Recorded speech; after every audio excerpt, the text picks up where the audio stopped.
최근 미국의 영화배우 레오나르도 디카프리오가 트위터에 중국을 비판하는 글을 올려 화제가 되고 있습니다. 중국 어선이 세계 곳곳에 어업 자원을 고갈시키고 있다며 비판하고 나선 것인데요. 사실 중국의 이러한 만행은 하루 이틀 일이 아닙니다. 한국 역시 수십 년간 그 피해에 시달리고 있는데요. 최근 공개된 자료에 따르면 중국이 5년간 서해에서 어획한 양만 무려 19만 톤에 달할 정도라고 합니다. 막심한 손해에도 불구하고 중국의 불법 어선들이 대부분 해상 민병 소속으로 이루어져 있어 저지하기가 힘든 상황이었습니다. 그러나 최근 들어 한국이 기막힌 대책을 찾아내면서 중국이 경악하고 있다고 하는데요. 미 해군은 힘을 보태 중국 해상 민병, 해군으로 간주하고 대응하겠다며 엄포를 놓았다고 합니다. 그 자세한 내용 알아보도록 하겠습니다. 지난 9월 29일 미국의 유명 영화배우 레오나르도 디카프리오가 자신의 트위터에 중국 어선의 물고기 남획을 비판하는 글을 올리며 전 세계인의 관심이 집중되었습니다. 디카프리오는 환경보호주의자로 잘 알려져 있는데 환경보호는 안중에도 없이 닥치는 대로 어획을 일삼는 중국의 만행을 참지 못하고 목소리를 높인 것이죠. 잠시 그 내용 함께 보시겠습니다. 중국은 지난 20년간 원양어업 선박을 수천 척으로 확대했다. 그 결과 중국 근해의 어업 자원을 고갈시켰으며 이제 중국 어부들은 세계 곳곳의 바다로 출항해 원양어업을 계속하고 있다. 또한 디카프리오는 뉴욕타임스의 관련 보도를 리트윗하며 이러한 관행은 해양 자원의 상업적 지속 가능성과 지역 경제에 큰 타격을 주고 있다고 덧붙였습니다.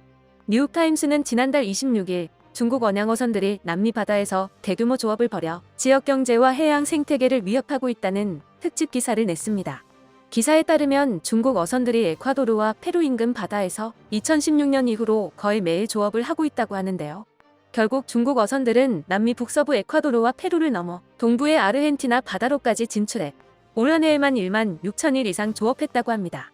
중국은 지난 20년간 자국 근해 어업 자원을 고갈시켰으며 그것도 모자라 3,000척에 가까운 세계 최대의 원양 어업 선단을 구축해 세계 모든 해양에서 조업을 해오고 있습니다.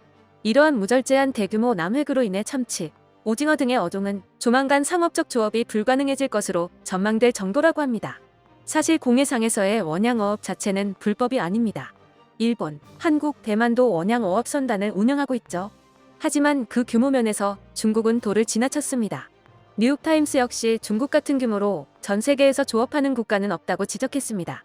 중국의 이러한 만행은 하루 이틀 이어져 온 게 아닙니다. 특히나 인접국인 한국으로서는 그 피해가 극심할 수밖에 없는데요.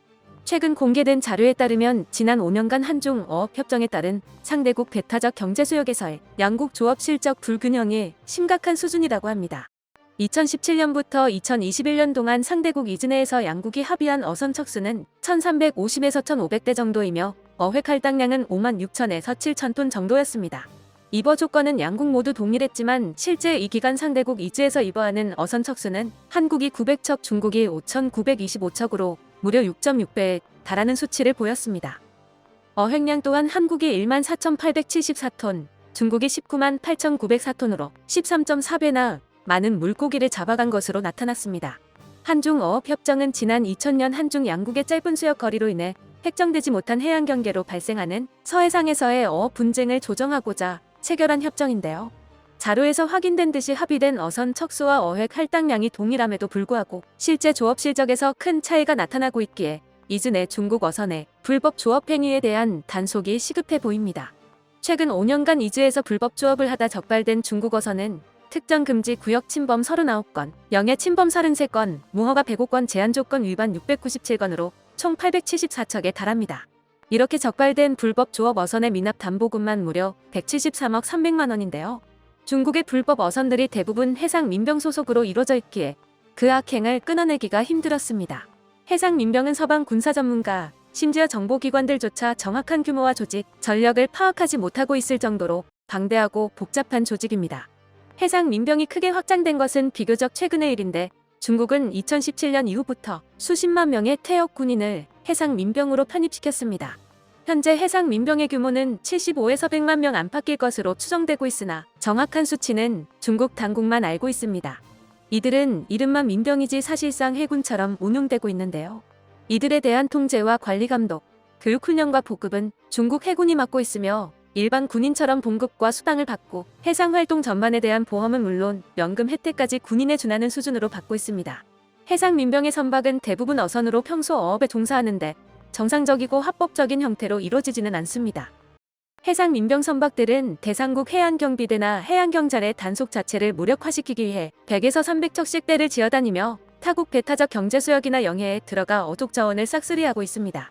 이들은 우리나라 서해와 남해, 최근에는 동해까지 나타나 불법 조업으로 취업까지 싹쓸이해가고 있는데요. 우리 해경이 단속에 나서자 일사불란하게 배들을 붙이고 방어 진영을 갖춘 뒤 흉기를 이용해 조직적으로 저항하는 모습까지 보였습니다. 해상민병은 중국 정부의 비호 아래 전 세계 바다에서 활동하며 각국 해군 함정의 동향을 파악해 관할 어업국에 보고하는 정찰 임무도 수행하고 때에 따라서는 직접적으로 물리력을 행사하기도 합니다. 이렇게 중국 해상민병의 실체는 무장한 채 군사 임무를 수행하는 군인이지만 국제법상 민간인으로 위장하고 있습니다. 이들은 떼를 지어다니며 흉기로 무장하고 있어 일반적인 경찰력으로는 대응이 어려우나 그렇다고 해군이 나설 수도 없습니다. 국제법상 민간인에 대한 정규군의 공격은 전쟁 범죄 행위로 간주되기 때문인데요. 중국은 이를 악용해 해상민병을 주변국의 주권을 침탈하는 수단이자 미군과의 해군력 격차를 좁히는 도구로 운용하고 있습니다. 미 해군은 해상민병이 전시 상황 시 중국 해군의 통제하에 들어가 정찰 및 교란, 작전을 수행할 것이라고 보고 있으며 점점 더 강화되어 정찰, 교란보다 더 높은 수준의 적대 행위에 나설 것을 우려하고 있습니다. 실제로 해상민병은 미 해군 함정을 공격한 적이 있는데요. 지난 2009년 3월 8일 남중국해 하이난다오에서 남쪽으로 120km 떨어진 공해상에서 미 해군 해양조사선 임페커블이 갑자기 들이닥친 해상 민병 선박들에 에워싸여 위협을 당했습니다. 중국 어선들은 아무런 경고도 없이 나타나 임페커블을 에워싸며 자신들의 바다에서 나가라고 위협했는데 공해상에서 이 같은 위협 행위는 국제법 위반 행위입니다. 임페커블이 요구를 따르지 않자 중국 어선들은 전속력으로 달려와 임페커블을 들이받았습니다. 미 정보당국이 통신 감청 정보를 바탕으로 밝혀낸 바에 따르면 임페커블을 공격한 중국 어선들은 해상 민병이었으며 당시 충돌 공격이 중국 어업국의 지휘 통제하에 이루어졌다고 합니다.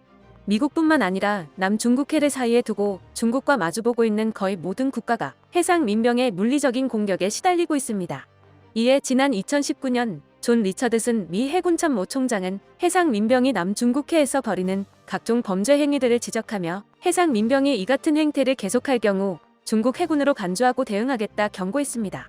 경고 직후 미국은 남중국해에 연안 전투함을 순환 배치하며 순찰 활동을 강화했지만 미국이 남중국해에 동시 투입할 수 있는 LCS는 많아야 2에서 3척으로 200에서 300척을 동시 투입할 수 있으며 수천 척 규모에 달하는 해상 민병에 대응하기는 힘들어 보입니다. 이런 상황에서 지난 9월 말 미군이 찾아낸 해답은 일명 퀵싱크로 불리는 대함유도 폭탄이었습니다. 퀵싱크는 지난 2021년 미 공군이 2000파운드급 JDAM에 간단한 개조를 가해 제작한 대함유도 폭탄입니다. 미군 최고의 가성비를 갖춘 염가형 대함 타격 무기로 미군의 큰 기대를 받고 있지만 사거리가 짧다는 결정적인 문제점이 있는데요. 퀵싱크의 사거리가 28에서 30km 수준에 그치기 때문에 대량으로 배치하더라도 폭탄을 토발할 전투기나 폭격기를 또 다른 전투기가 엄호하는 식의 제한적인 형태로만 운용이 가능할 것으로 보입니다. 그러나 최근 들어 한국이 미국의 고민을 단번에 해결해줄 기막힌 대책을 찾아내면서 분위기가 급반전됐습니다. 한국이 고민을 해결해줄 유일무이한 무기체계 KGGB를 개발한 것인데요. KGGB는 500파운드급 항공폭탄을 더 멀리, 더 정확하게 투발하기 위해 개발됐으며 큰 날개를 이용해 무려 100km가 넘는 사거리를 가집니다. KGGB의 최대 강점은 운용을 위한 별도의 시스템 통합 작업이 필요 없다는 것인데요. JDAM의 경우 폭탄에 부착된 유도 장치가 전투기나 폭격기의 장착 어댑터와 유선으로 연결되어야만 운용할 수 있기에 전투기의 소스 코드 정보를 받아 소프트웨어부터 하드웨어까지 손봐야 하는 대공사가 필요합니다. 그러나 KGGB는 소형 태블릿 PC 하나로 모든 것을 해결합니다. 터치스크린 방식의 이 단말기는 블루투스로 KGGB와 연결되기 때문에 기존의 무유도 폭탄을 장착할 수 있는 모든 항공기와 연동할 수 있습니다. 터치스크린에 표적 좌표를 입력하고 전송 버튼을 누른 뒤 폭탄을 투하하면 알아서 입력된 좌표로 날아가는데 이 같은 간편한 인터페이스와 호환성 덕분에 F5나 F4와 같은 구식 전투기에도 탑재 가능합니다. 또한 KGGB는 F-16이나 F-15와 같은 중대형 전투기에도 장착 가능하며 F-50은 물론 KA-1 전선 항공통제기와 같은 소형 기체에도 탑재 가능합니다. 현재 개발되고 있는 이동 표적 타격용 KGGB가 완성될 경우 미국의 JDAM 기반 퀵싱크 대비 사거리는 3배, 가격은 절반 이하의 대함 타격 무기가 탄생하는데요. 우리 KGGB가 더 큰 역할을 맡아 전 세계로부터 중국의 악행을 막아줄 수 있는 강력한 대안이 됐으면 좋겠습니다. 끝까지 시청해주셔서 감사합니다. 도움이 되셨다면 좋아요를, 다른 이야기도 궁금하시면 구독을 눌러주세요.